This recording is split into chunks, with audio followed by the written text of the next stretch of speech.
자, 미로놀이의 주체가 바뀌게 되었습니다. 코딩 로봇에서 구슬로 바뀌게 되었는데요. 구슬은 본래 교실 한켠에 있는 그냥 몇 개 없는 교구였어요. 그런데 아이들이 이 구슬을 가지고 여러 가지 미로놀이를 하고 싶다고 이야기를 하고 교구를 막 찾아서 미로놀이의 그 미로들을 길을 만들고 있더라고요. 처음에 발견한 구슬로 만든 미로는 이것이었어요.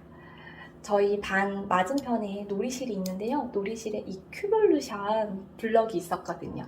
이 블럭을 사용해서 미로를 만들었었고, 또 저는 왜 아이들이 코딩 로봇에서 구슬로 좀 이렇게 주체가 옮겨지게 되었을까를 곰곰이 생각을 해보니까 코딩 로봇은 좀 조작하는 단계가 들어가잖아요. 근데 구슬은 개방적이고 내가 움직이는 대로 바로 즉각적으로 움직이기 때문에 좀 더 쉽게 코딩보다 좀 더 쉽게 미로를 만들 수 있지 않았을까, 이런 생각을 해보았어요. 자, 여기 두 가지가 있는데요. 좀 이것을 보면서 코딩 로봇으로 했던 미로놀이가 떠올랐어요.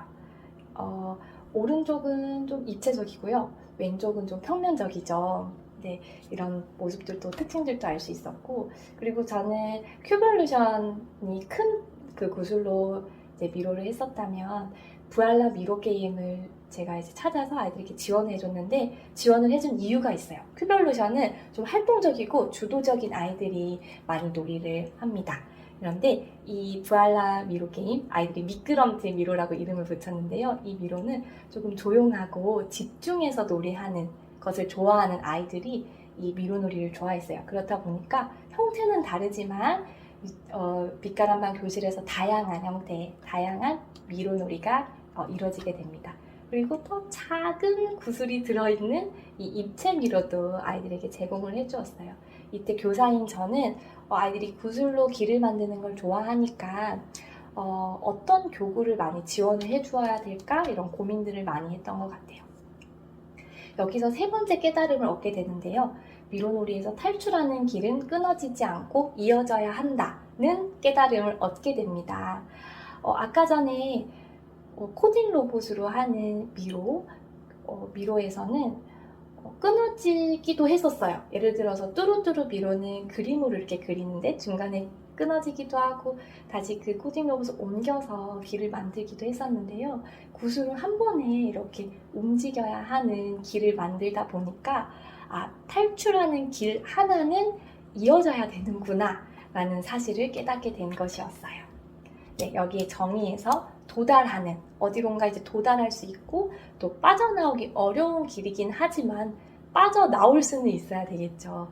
미로가 아예 빠져나올 수 없는 복잡하게 있는 미궁이 아니라 탈출하는 곳 하나는 있다는 사실을 깨닫게 됩니다. 4월 4주가 되었어요. 이 아이들의 세 가지 깨달음은 굉장히 중요한 역할을 해요. 이 조건 세 가지를 깨닫게 되었기 때문에 아이들이 이제 본격적으로 복잡한 미로를 직접 만들 수 있게 되었거든요.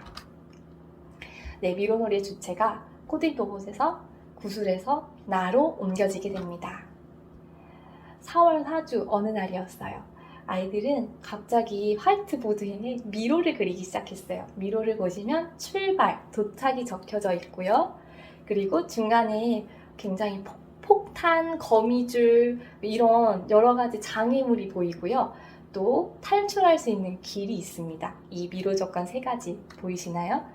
이렇게 많은 미로를, 이것보다 훨씬 더 많아요. 몇 가지 틀린 것인데요. 이렇게 많은 미로를 만들기 시작했고요. 저에게도 풀어보라고 이야기를 해주셨어요. 저는 아이들이 주도하는 놀이에 공동 놀이자로 참여하면서 아이들의 놀이 속을 들여다볼 수 있게 되었고요. 친구들하고도 같이 만들기도 하더라고요.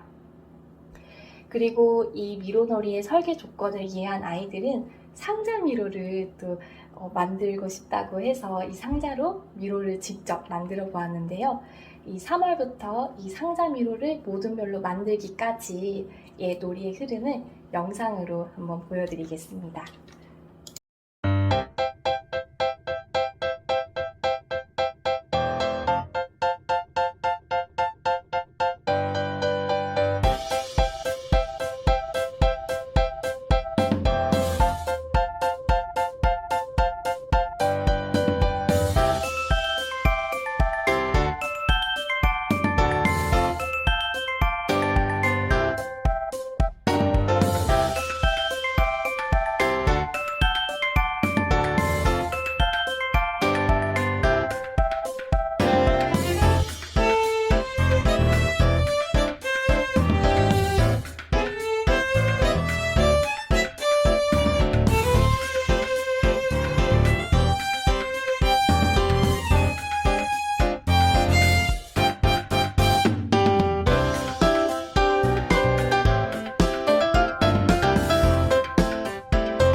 네, 이렇게 아이들이 모듬으로 상자 미로를 설계할 만큼 정말 놀라운 모습을 볼 수 있었는데요.